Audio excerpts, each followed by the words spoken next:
Bien, hemos tomado un descanso largo.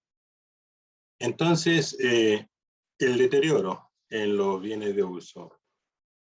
Esto está en el código 148, ¿no es cierto? El deterioro acumulado de los bienes de uso.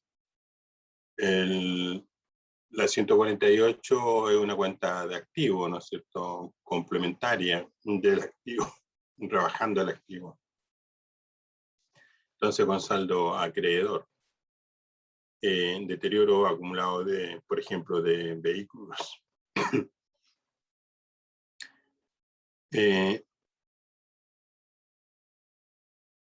La 149 es la depreciación acumulada de bienes de uso. Entonces, ustedes ven que primero va el deterioro acumulado y después la depreciación acumulada. Debiera ir primero debe ir primero la depreciación acumulada de bienes de uso y después el deterioro acumulado. Sin embargo, en el plan de cuenta quedó así. Para todos los efectos, usted sabe que primero es la depreciación acumulada y después el deterioro acumulado, y entonces puedo, ¿no es cierto?, determinar mi valor libre. Y en la 149, entonces tengo la depreciación acumulada de vehículos, por ejemplo. Entonces, luego tenemos las cuentas de gastos patrimoniales, ¿verdad?, según nuestro plan de cuenta. Y usted ve aquí entonces las cuentas, la 56, 321, 322, ¿no es cierto?, 323, 324, 325. Y aquí hay un tema que es interesante que ustedes lo vean. Depreciación de propiedades de inversión. Ya, es un caso especial que habría que verlo en la resolución 3. ¿Por qué tenemos depreciación de propiedades de inversión? Porque las propiedades de inversión lo ocupa un tercero. Entonces, normalmente la depreciación, ¿no es cierto?, en los bienes de propiedades de inversión es cuando no se puede determinar el valor razonable, o el valor razonable no es confiable. Entonces ahí se trata las propiedades de inversión como si fueran bienes de uso. Esa es la explicación. Luego, si ustedes revisan con cuidado, tenemos entonces amortización de bienes intangibles. Entonces, y el deterioro. Entonces, depreciación y después el deterioro. Estas son cuentas de resultados. Y en el activo tenemos las cuentas complementarias, que sería la 148, ¿no es cierto?, depreciación, deterioro acumulado. Entonces, tendríamos el activo valor bruto, su depreciación acumulada y su deterioro acumulado en el activo. Y ahí tendríamos el valor libre. Y en las cuentas de resultados, entonces tenemos la cuenta de depreciación en la 56.321 y el deterioro en la 56.351 en adelante. Bueno, entonces, con respecto a los bienes de uso, esto está en la página 49 a la 58. Entonces ustedes van a la página 49 a la 58 y contestamos estas 5 preguntas, ¿no es cierto?, para que estemos trabajando usted y yo, ¿no es cierto?, alineados y comprometidos con este curso. Así que vamos trabajando como por grupo, lo mismo. Ahí yo le estoy dando el texto y el alcance que tiene. Página 49 a la 58. Profesor, ¿está bien? Está en mudo. Sí, estoy en mudo. Estoy bien, Sí. estoy esperando que los participantes respondan las 5 preguntas. Voy a estar en el chat. Ya, disculpe. Diré que ya pasado algo. Entonces, la 1.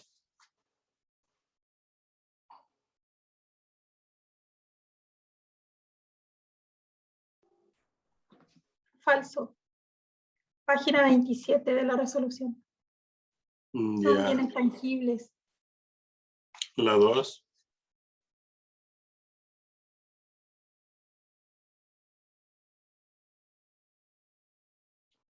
Verdadero. Muy bien. La 3.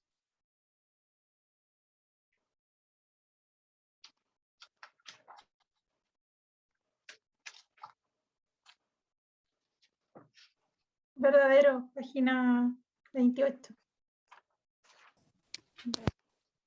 ¿Cuánto?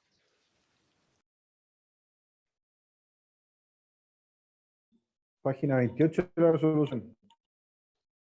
Ya. La 4.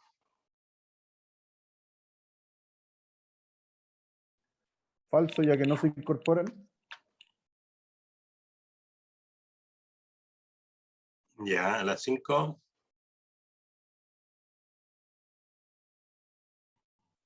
Falso, ya que no se incluyen y al final señala que son tratados como gastos, no como activos. Perfecto, muy bien.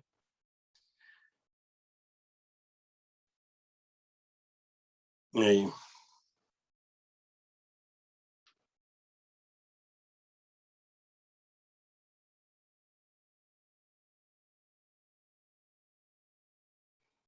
Ya. Ahí entonces sáquenle foto a eso y estamos con las 5 preguntas. Aquí está la pregunta esta de lo que habíamos visto de los bienes de uso. Y es correcto, los gastos. ¿Cuándo ocurre ese tema de los gastos financieros? Sucede que en términos generales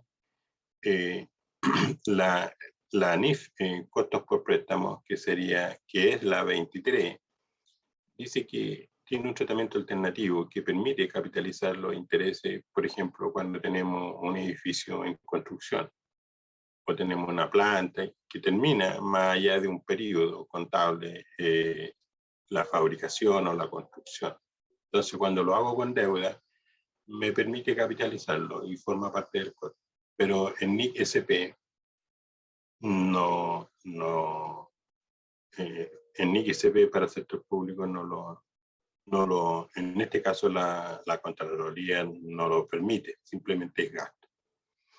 Y eso tiene una explicación, pero es por eso que siempre el gasto final, el costo por préstamo en este tipo de activos en construcción, entonces forma parte del costo, no del activo, perdón, forma parte del gasto, no del activo. Eso. Bueno, en el tema de los activos intangibles, nosotros tenemos activos intangibles, ¿no es cierto?, adquiridos. Entonces, cuando son activos intangibles adquiridos, nosotros conocemos el precio de adquisición o el costo inicial. Y el costo del inicio será su precio de adquisición más impuestos no recuperables, derechos aduaneros, ¿no es cierto? Tenemos hasta el montaje, ¿no es cierto?, del activo intangible. Entonces, eso sería el costo al inicio de un activo intangible. Sin embargo, tengo que medirlo posteriormente. Y si usted recuerda el tema del reconocimiento inicial de los bienes de uso, es igual, ¿no es cierto? Se reconoce entonces al término del periodo o valoración posterior, si usted quiere, al costo. Y si es al costo, entonces eso quiere decir que busca deterioro. Y habrá deterioro de un activo intangible generado, comprado. Dice que habrá deterioro cuando el importe recuperable es menor al valor libro del activo intangible. Entonces, como ve, es igual al de bienes de uso. La diferencia es que uno es activo bienes de uso y el otro es un activo intangible, inmaterial. Hay otra situación importante de los bienes intangibles. Cuando es adquirido, ¿no es cierto?, es fácil conocer el precio de mercado y eso se llama mercado activo. Cuando yo tengo un activo intangible generado internamente, el mercado activo no tiene si yo quiero saber el valor de mercado de ese activo intangible generado internamente, no es posible encontrar el precio de mercado, dado que es único. Entonces, en ese caso, la norma habla, en el caso de buscar deterioro, entonces dice que será el valor de reposición o el valor de contado. Cualquiera de los dos valores yo puedo usar para ver si el activo está deteriorado. Ahora, cuando yo tengo un activo intangible generado internamente, al no tener mercado activo, hace que yo entonces opte por la medición posterior, busca deterioro, entonces voy a medir este valor libro por el método de la reposición o por el valor descontado. Ahora, cuando yo tengo un activo intangible generado, adquirido, entonces sí tengo el valor razonable, porque ese precio existe en el mercado, se conoce el precio de mercado. Entonces, su valoración inicial en un activo intangible adquirido es al costo. Entonces, esto está en la resolución 3, ¿no es cierto?, intangible, está en la página 61. Entonces, su reconocimiento, ¿no es cierto?, dice que se reconoce un activo intangible sí y solo si cumple con la definición de activo intangible. Y es probable que los beneficios económicos futuros o potencial de servicios que se han atribuido al mismo fluyan a la municipalidad, y el valor razonable o el costo del activo pueden ser medidos de forma fiable. Entonces eso está en la página 62, párrafo 8. Una vez que yo reconozco el activo intangible, ahora quiero saber, ¿no es cierto?, cuál es el valor inicial del costo de un activo intangible. Y nuevamente ahí dice que un activo intangible se medirá inicialmente por su costo de adquisición o por su costo de desarrollo, en el caso que haya sido generado internamente. Ya. Entonces, en el párrafo 26 de la página 65, el costo de un activo intangible adquirido de forma separada comprende el precio de adquisición, incluidos los aranceles de importación y los impuestos no recuperables que recaigan sobre la adquisición, después de deducir descuentos comerciales y las rebajas. También, y cualquier costo directamente atribuible a la preparación del activo para su uso previsto. Entonces ahí tengo en este párrafo 26, ¿no es cierto?, los conceptos que forman parte del costo al inicio de un activo intangible adquirido. ¿Ya? Entonces, eso es importante tenerlo, saberlo. ¿Por qué? Porque usted tiene que contabilizar cuáles son los costos. No solo el precio de adquisición, sino que hay impuestos no recuperables. Hay los aranceles, ¿no es cierto?, cuando son importados. Y los descuentos. También, ¿no es cierto?, cualquier otro costo adicional, como por ejemplo este tema de la instalación y la prueba, ¿no es cierto?, del activo intangible hasta que quede usable. Ahora, la capacitación no forma parte del costo de un activo intangible adquirido. Eso es claro. Entonces, identifico el activo intangible y determino su precio, su costo inicial. Una vez que lo uso, lo amortizo y busca deterioro. Entonces, necesito conocer el importe recuperable de un activo intangible adquirido y entonces veo si tiene deterioro. Y habrá deterioro cuando este importe recuperable esté más bajo que el valor libro. Entonces, la valoración posterior de un activo intangible está en la página 66, en el párrafo 35, en el párrafo 35. Un activo intangible se registra por su valor inicial, incrementado por todas las erogaciones capitalizables en que se incurra posteriormente, menos la amortización acumulada y las pérdidas por deterioro del valor. Entonces, esa cuestión, esa definición que nosotros tenemos que encontrar correctamente e interpretarlas para efectos de determinar, ¿no es cierto?, si tiene o no tiene deterioro. Necesitamos entonces hacer práctica, buscar ejercicio y llevar la teoría a lo práctico. Pero primero debemos conocer la teoría. Insisto, siempre se debe conocer primero la teoría y después ir a lo práctico. ¿No es cierto? Entonces, ¿qué dice entonces? Valoración posterior. Dice, un activo intangible se registra por su valor inicial, incrementado por todas las erogaciones capitalizables. Claro, porque en el tiempo tenemos desembolsos que son erogaciones capitalizables y forma parte del costo del activo intangible que se amortiza de acuerdo a la vida útil que le queda. Por lo tanto, está correcto eso. Y menos la amortización acumulada. Bueno, lo amortizamos, ¿verdad? Lo amortizamos. Y después dice, y las pérdidas por deterioro del valor. Entonces, eso quiere decir inmediatamente que el activo intangible adquirido, su medición posterior es al costo. Y si es al costo, busca deterioro. Y si tiene deterioro, ¿cuándo tiene deterioro? Tiene deterioro cuando el importe recuperable es más bajo que su valor de mercado. Perdón, más bajo que su valor libro. Entonces, y yo me voy al deterioro, y el deterioro está en la página 126. Y entonces, porque necesito, ¿no es cierto?, conocer qué es un deterioro. Y el deterioro, como tantas veces lo hemos visto, ¿cuándo tengo deterioro?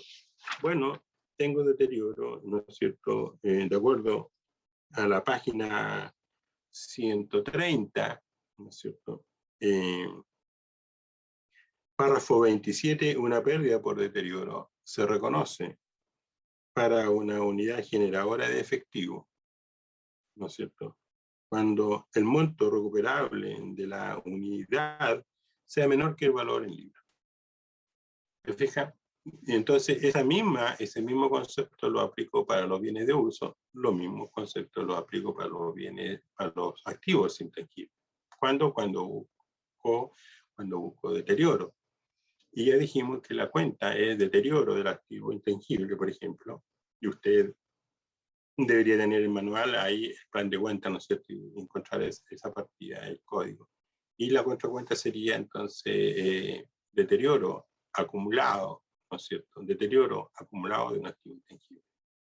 Entonces el activo intangible va a quedar como su valor de adquisición menos su depreciación acumulada, en este caso amortización acumulada, y menos su deterioro acumulado del activo intangible. Esas diferencias me genera un valor libre. Ese valor libre lo comparo con el importe recuperable. La norma habla del monto recuperable. Bueno, pero el monto recuperable, como lo hemos visto, es el monto mayor entre el valor razonable menos el costo de vender o el gasto de vender y su valor de uso. Uno de esos dos valores, el monto mayor, será el monto recuperable. Ese monto recuperable lo comparo con el valor libre. Y si está más bajo el monto recuperable, entonces tengo una pérdida por deterioro. Entonces, pero recuerden que yo les hice ver que el deterioro de los bienes de uso, o los bienes en este caso intangibles, se pueden recuperar y se recupera hasta el valor libre del activo sin deterioro. Se recupera entonces hasta el valor libre del activo sin deterioro. Hasta ahí se recuperará. Entonces, eso está en la página 34, perdón, en el párrafo 34, página 130. Entonces, en el párrafo 34, página 130, la reversión por deterioro no podrá hacer que el valor del bien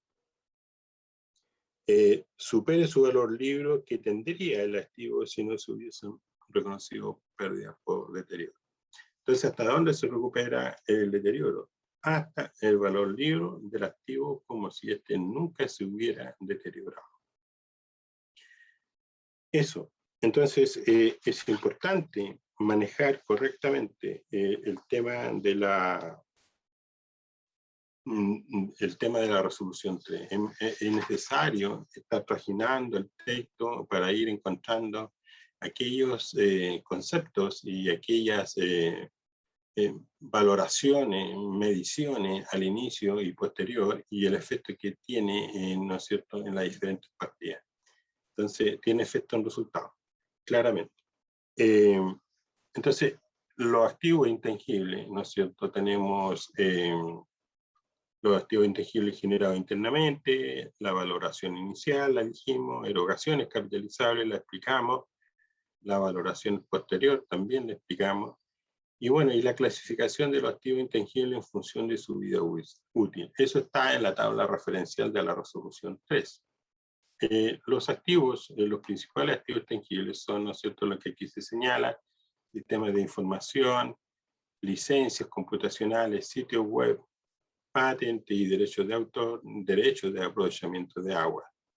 Y también tenemos, ¿no es cierto?, como siempre, la normativa al final termina, ¿no es cierto?, el desglose o la revelación. Bueno, entonces tenemos activos intangibles, son aquellos de carácter no monetario y sin apariencia física que controla una municipalidad para su uso en la producción o suministro de bienes y servicios para propósitos administrativos o para generar recursos. Y por supuesto se espera que sean utilizados durante más de un periodo. Eso es una característica que hay que saber, digamos. Yo no puedo reconocer un activo intangible si no tiene un uso más allá de un periodo. Lo mismo, no puedo reconocer un bien de uso si no tiene un uso más allá de un periodo, ¿vale? Entonces, son conceptos que deben estar incorporados en el conocimiento de un contable. Bueno, entonces, decimos que un activo intangible se reconoce sí, solo sí, cuando cumple con la definición de económico, ¿no es cierto? Cuando cumple con la definición de activo intangible, es probable que los beneficios económicos futuros o potenciales servicios que sean atribuidos al mismo fluyan a la municipalidad y el valor razonable o el costo del activo pueden ser medidos de forma fiable. Bueno, ¿cuáles son los activos intangibles más comunes? Ya lo dijimos, ¿no es cierto? Los software, las licencias, etc.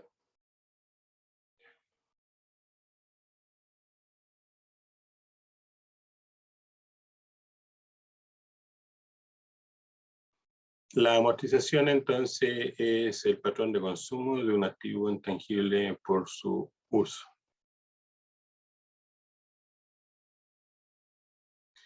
Bien, ahora entonces, de acuerdo a los activos intangibles, que estamos ahí entre la página 61 a la 71, resolución 3 del año 2020, para que ustedes puedan responder estas 5 preguntas.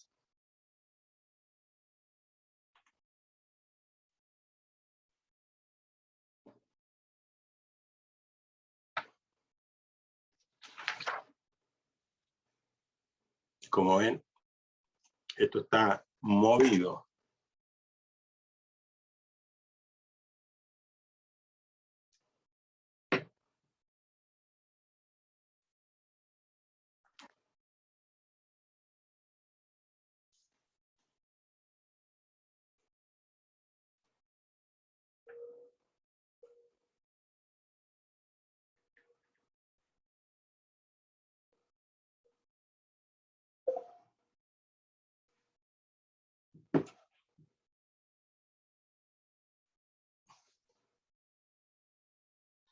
Vamos, vamos, que se puede. Ya vamos a ir al almuerzo.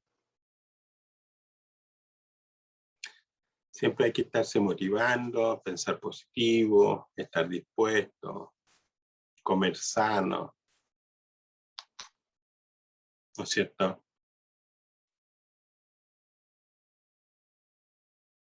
Es importante dormir harto.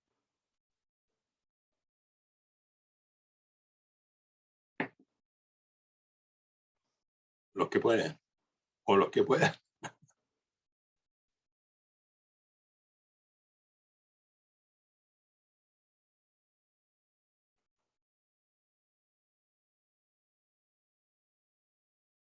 Ya, vamos entonces. Ahí estaría. Una fotito y le pone ahí un pantallazo y le agrega ahí a su presentación. Bueno, los inventarios. Los inventarios, este es un tema para las municipalidades, ¿verdad? Hoy día usted lo puede clasificar y homologar y reconocer un activo por existencia y solo llevar a gasto lo consumido en el servicio o en el consumo propio, ¿no es cierto?, en la prestación del servicio o propio de la administración.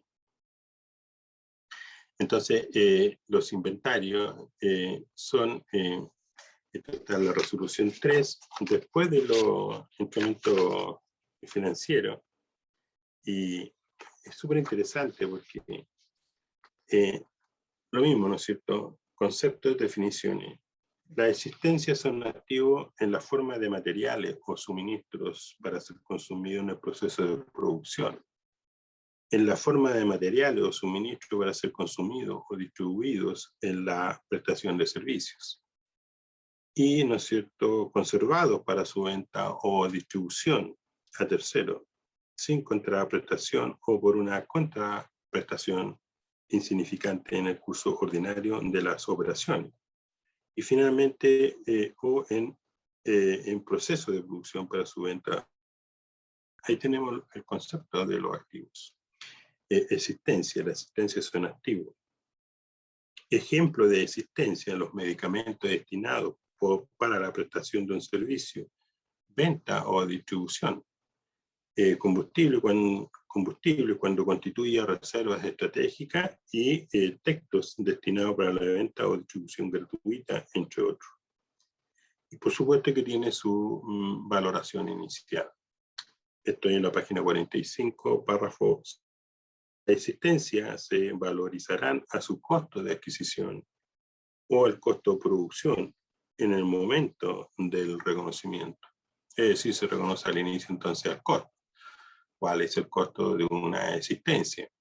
Bueno, vamos al párrafo 6. Dice que el costo de la existencia comprende todos los derechos derivados de su adquisición, conversión y otros costos en los que se haya incurrido para darles su condición y ubicación actual.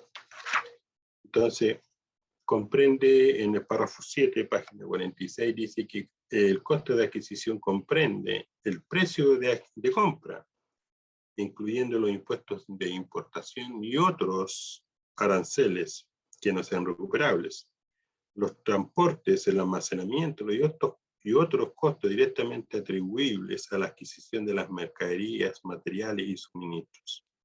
Los descuentos comerciales, las rebajas y otras partidas similares se deducirán para determinar el costo de adquisición. Por lo tanto, en el párrafo 7 de la página 46 de la resolución 3 tengo cuáles son los elementos del costo de la mercadería al inicio.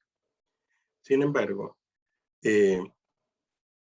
la valoración posterior dice que es al monto menor entre el costo y su valor realizable neto. Entonces, bueno, cuando yo compro mercadería, una vez que ya sabemos el costo de la mercadería a, ¿no es cierto?, cuentas por pagar o proveedores y estamos con la mercadería. Entonces, vendemos y vamos rebajando mercadería. Al final, ¿no es cierto?, a diciembre me queda mercadería, por ejemplo, 100. Bueno, ahora tengo que medirlo. Medirlo, sí, hay que medirlo. ¿Cómo? Bueno, la norma dice que debo medir porque el valor que la existencia debe mostrar al 31 de diciembre del periodo debe ser al monto menor entre lo contable y el valor realizable neto. Entonces ya sabemos que la mercadería de valor contable es 100. He vendido, y estamos entonces frente a la mercadería con un saldo de 100.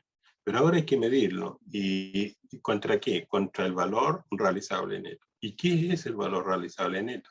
El precio estimado de venta menos los gastos por incurrir en el proceso productivo del producto terminado y su venta y su comisión por vender el activo. BRN, entonces valor realizable neto.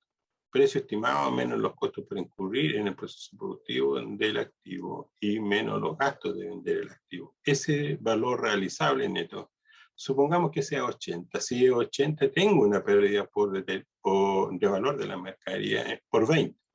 Entonces, la misma norma habla de que reconozco una pérdida contra mercadería. Entonces, contra la mercadería, es decir, rebajo la mercadería y reconozco una disminución de valor de la mercadería en resultado. Eso lo tengo que hacer todos los años, así como lo hago, mido los bienes de uso depreciables, los activos intangibles, ¿no es cierto?, amortizables. Y entonces, tengo que medirlo posteriormente, y ese será para ver si tiene deterioro. En el caso de las mercaderías, disminución de valor de la mercadería. ¿Y cuándo hay disminución de valor? Cuando el valor realizable neto es más bajo que el valor contable.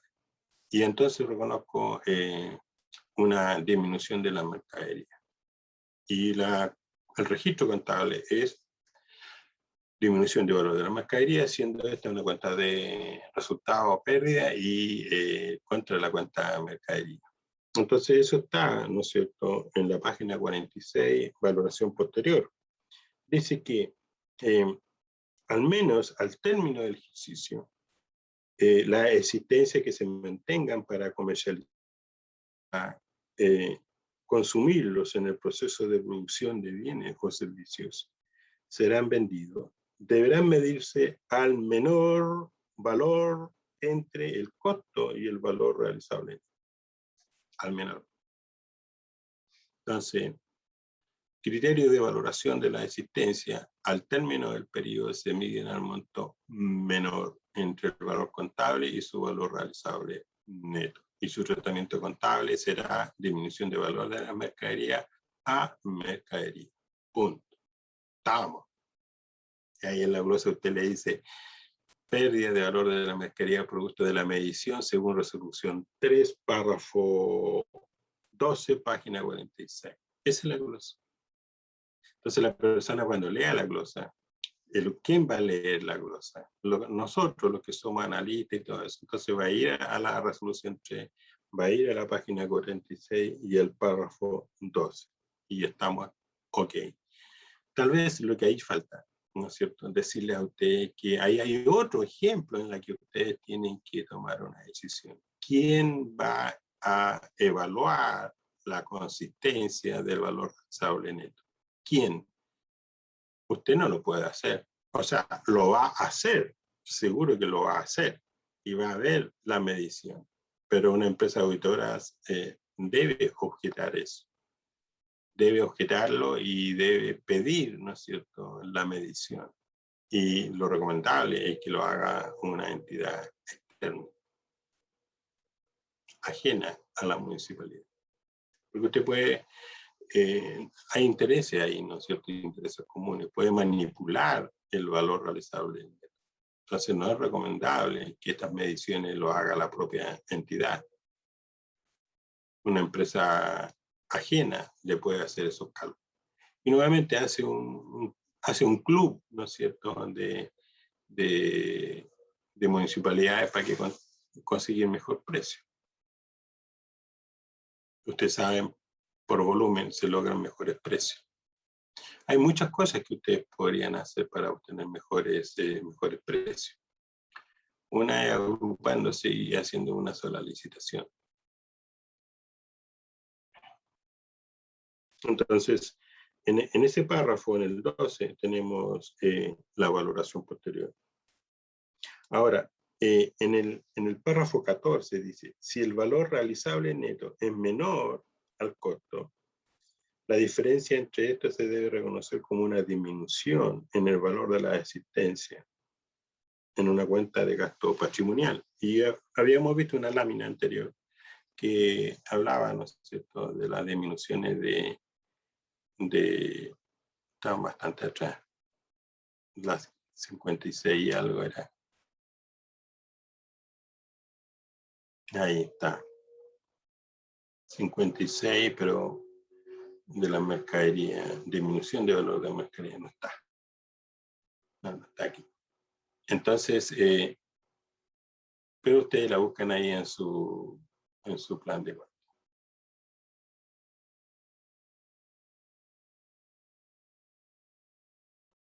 Entonces, claramente, ¿verdad? Tenemos ahí los inventarios. Entonces, el concepto, definiciones generales, ya lo vimos, reconocimiento inicial y costos iniciales, ¿no es cierto? Eso está en la página, ¿no es cierto? 46, párrafo 7, tenemos los costos iniciales. La medición posterior al reconocimiento inicial también está ahí en el párrafo 12. Y la medición posterior, método de cálculo del costo de las existencias. Ese es interesante. Pero vean ustedes, los métodos de cálculo están en la página 47. Los métodos de cálculo señalan, ¿no es cierto?, que son bajo el método FIFO y costo promedio ponderado. Método FIFO y costo promedio ponderado. Entonces, eso lo vamos a ver después de almuerzo.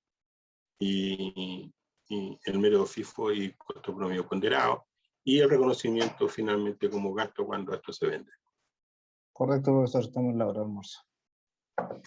Muy bien, nos vemos entonces. A las 14:45, una hora.